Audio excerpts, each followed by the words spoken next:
সুপ্রিয় বন্ধুরা, আপনাকে অলজব ইউনিভার্সিটির সাদর সম্ভাষণ। অলজব ইউনিভার্সিটির পক্ষ থেকে 12 ফেব্রুয়ারি 2026 নির্বাচন নিয়ে মজার কুইজ।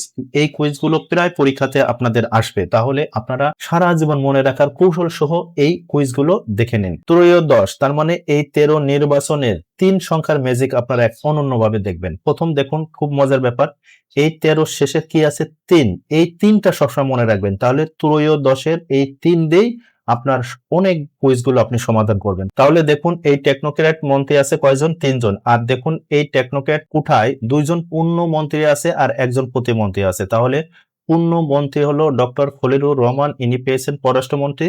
আর আরেকজন পূর্ণ মন্ত্রী ইনি পেয়েছেন মোহাম্মদ আমিন উর রশিদ, ইনি 3টা মন্ত্রণালয়ের দায়িত্ব আছে, খাদ্য, মৎস্য ও প্রাণী সম্পদ এবং কৃষি। তাহলে আর প্রতিমন্ত্রী হিসাবে দায়িত্ব আছে জাতীয় ফুটবল দলের সাবেক অধিনায়ক আমিনুল হক, ইনি ক্রীড়া ও যুব প্রতিমন্ত্রী হিসাবে দায়িত্ব আছে। তাহলে এই ত্রয়োদশে 3 দ্বারা আমরা টেকনোক্র্যাট মন্ত্রী পাইলাম কয়জন? 3 জন। এবার দেখুন, এই ত্রয়োদশ নির্বাচনের এই 3 দ্বারা ম্যাজিক দেখুন, এখানে মন্ত্রী সবাই নারী সদস্য কয়জন আছে? 3 জন। একজন হচ্ছে পূর্ণমন্ত্রী আর 2 জন হলো প্রতিমন্ত্রী। পূর্ণমন্ত্রী হলো আফরোজা খানম, ইনি বেসরকারি বিমান ও পরিবহন পর্যটন মন্ত্রণালয়ের দায়িত্ব আছে। আর প্রতিমন্ত্রী আসে শামা ওয়াজেদ ইসলাম, পররাষ্ট্র মন্ত্রণালয়। আর প্রতিমন্ত্রী আছে ফারজানা শারমিন, ইনি আছে মহিলা ও শিশু এবং সমাজ কল্যাণ মন্ত্রণালয়, ইনি আছে 2টা মন্ত্রণালয়ের দায়িত্ব। এবার বন্ধুরা, এই ত্রয়োদশের শেষ সংখ্যা 3 দ্বারা, এবার 3 দ্বারা আরেকটা ম্যাজিক দেখবো এবং কুইজ মনে রাখবেন। দেখুন, একজন রাষ্ট্রপতি 3 বার শপথ পাঠ করান, সেই রাষ্ট্রপতি হচ্ছে কি? রাষ্ট্রপতি মোহাম্মদ শাহাবুদ্দিন, আর ইনার ডাকনাম হচ্ছে চপ্পু।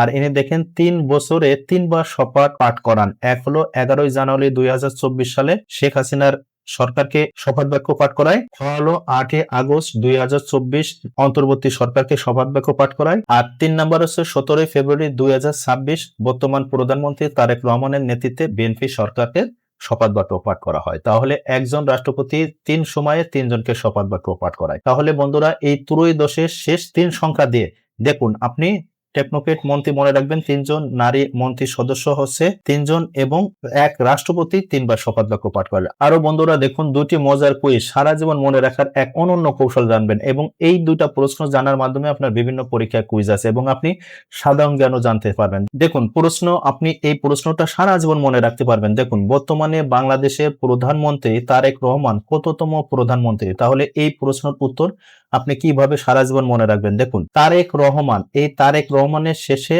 এই এই তটা আসলে দেখতে কিসের মতো? 3-এর মতো। তাহলে 100% এই 3-এর শেষ অক্ষর মনে রাখবেন। তাহলে তারেক রহমান বাংলাদেশের কততম প্রধানমন্ত্রী? এই 13তম প্রধানমন্ত্রী। আরো বড় মজার ব্যাপার দেখুন, এই নির্বাচন হচ্ছে কততম? আপনি বলুন। এই দেখুন, ত্রয়োদশ নির্বাচনের প্রধানমন্ত্রী কততম? 13তম। তাহলে দেখুন কত মিল রয়েছে। তাহলে ত্রয়োদশ নির্বাচনে তারেক রহমান বাংলাদেশের কততম প্রধানমন্ত্রী? ত্রয়োদশ বা 13তম প্রধানমন্ত্রী। তাহলে এটা আপনারা এভাবে সারা জীবন মনে রাখতে পারবেন আশা করি। তাহলে বন্ধুরা, এই 2 নম্বর প্রশ্ন আপনি সারা জীবন মনে রাখার কৌশলটা দেখুন। এখানে বলা হচ্ছে ব্যক্তি হিসাবে প্রধানমন্ত্রী তারেক রহমান কততম প্রধানমন্ত্রী? তাহলে এখানে মূল কথা হলো আপনার ব্যক্তি। তাহলে দেখুন, এর ব্যাখ্যাটা অনন্যভাবে মনে রাখার কৌশলটা কি দেখানো হয়েছে? ব্যক্তির ব দেখতে কোন অক্ষরের মতো? উত্তর হচ্ছে র। দেখুন, নামে র আছে কয়টি? 2টি। তাহলে এই দেখুন, আপনি খেয়াল করবেন, এই যে তারেকের র আছে, তাহলে কয়টি র আছে? একটি। আবার রহমানের কয়টি র আছে? একটি। তাহলে 1 1 কয়টি আছে? 11তম। তাহলে ব্যক্তি হিসাবে তারেক রহমান কততম প্রধানমন্ত্রী? 11তম। দেখুন কত ম্যাজিক। আর এখানে ব্যাখ্যা দেওয়া আছে, দেখুন, এই তারেকের র, এই র মানে একটি, মানে 1। আবার এই রহমানের র, তার মানে এখানেও র 1। তাহলে এই 1 1 11, তাহলে 11তম ব্যক্তি হিসাবে। তাহলে বন্ধুরা, আশা করি এই 2টা প্রশ্ন বাংলাদেশের যে কোনো পরীক্ষায় আসলে আপনারা সুন্দরভাবে মনে রাখবেন। এই সাধারণ জ্ঞান জানা মানে হলো আপনি জ্ঞানের সমৃদ্ধ অর্জন করলেন। সেই প্রত্যাশা রাখি আপনারা সুস্থ ভালো থাকুন। আল্লাহ হাফেজ।